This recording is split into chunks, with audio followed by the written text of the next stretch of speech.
$600 of average monthly spend, and in order to do that, we can't just live on internal development of finished services. We've got to look into how can I go in and offer an application that Google offers for free, so the advertisers then are willing to pay Google, so that that free application is attracting some eyeballs. Well, what is it we can do to kind of eat into some of that? Because ultimately, if you spend the big chunk of money in getting the network there, it's probably not going to cost us a little bit more to be able to do that. And lastly, we've always had a simple monetization model. We will bill you for the service for the amount of network you use. Well, you've got to look into different kinds of monetization models. So, my message to all our supplier friends in the community, it's our collective problem, it's not just AT&T's problem. And we need to work together to find ways so that we can go through that transition from the historical model to the new model. And the answer is not you raising your prices. So there's also an inversion going on, and these colors and the electric may not have come through nicely, but we used to spend a lot on the network. When you look at our 20 billion, those widths there of the various layers capture approximately the amount of money we spend. A lot going into the network, a lot going into compute and storage and IT software, and then of course all the app development we would do. And at the top, at the very top, is a very thin layer on the left that says third-party applications.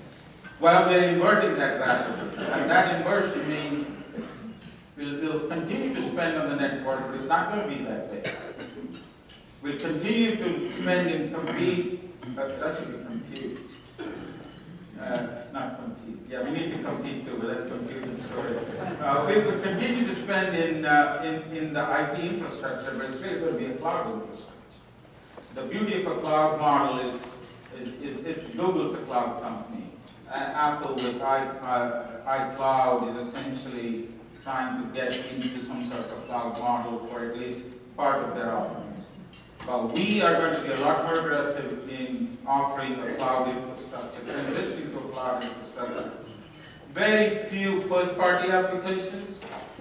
We only will do the application that others don't want to do, but primarily build an ecosystem that is rich, that's vibrant, that's highly integrated into our company, not unlike the Apple ecosystem for applications, essentially doing third-party applications. Our innovation platform traditionally has had the labs. I talked about the labs early. We've introduced something called the Foundry. I'll talk about that in a minute. Along with the Foundry, we have two other pillars that we have developed. One is called the Fast Pitch, and one is called the Innovation Platform.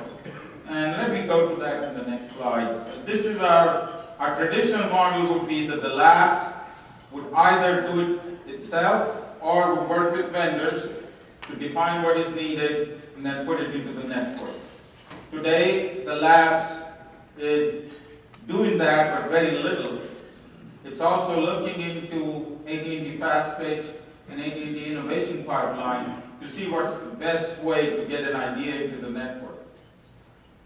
The Fast Pitch is our gateway to welcome third parties, especially smaller companies that traditionally don't have a relationship with us, to welcome them to give us a presentation, not unlike what they do when they're trying to raise money with venture capitalists, so that they can come in, show us what it is they're working on, how it can make a difference to either our operating model or our business model, how it can launch a new service, for example, how long it takes to get that done, and that Fast Pitch essentially results in that company being taken into the AT&T Foundry.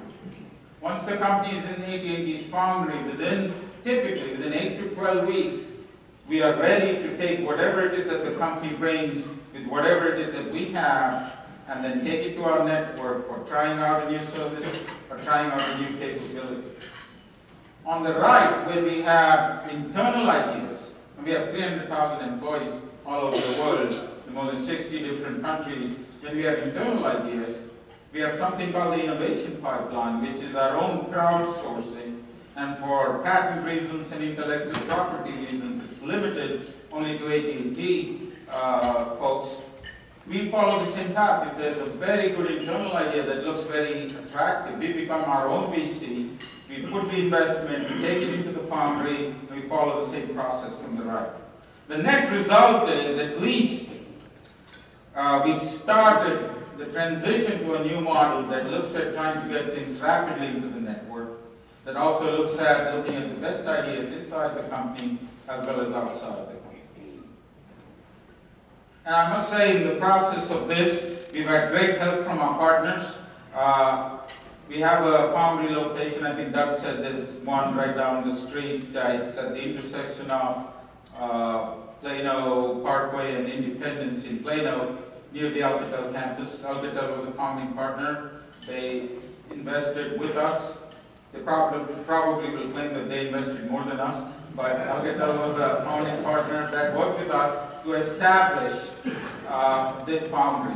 And they have worked very hard to be a gateway themselves to small companies with good ideas to get them into a fast food program. We also have a similar facility in Palo Alto. Ericsson, which is over here on this side, has done something similar in making the right investments, getting the right companies. They themselves cast their net, they find out, do a little bit of that screening, and bring it to us. And with our partner MDOTS in Israel, we have a third foundry location. So the idea behind the foundry network is that wherever there are entrepreneurs, we will create these gateways. These gateways offer them a facility, not only a contact with the company, a facility where they can come in and work with us, but more importantly, they can quickly test their idea, prototype it, and if it is a viable idea, it shows up in the network in less than 6 months, which is a big difference from the way we used to do it just a few years ago. The AT&T foundry location, a typical location, and I'll welcome you to come visit the foundry we have in Plano or Palo Alto. The AT&T foundry location typically has a lot of local assets. You would have access to AT&T's 4G network. You would have access to AT&T's backbone. We certainly give you access to several of our, what we call enabler systems, our billing system, our fraud systems, our location, presence, anything and everything that you can do on the handset and you want to test it out, our foundry is there to give you that access.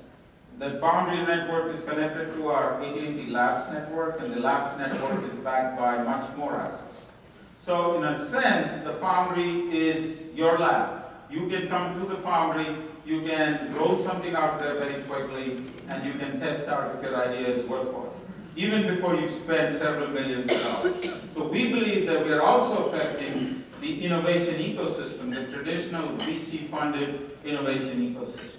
All right, I've come to the end of my presentation. I'm really happy to hear your perspective, and I'd also love to answer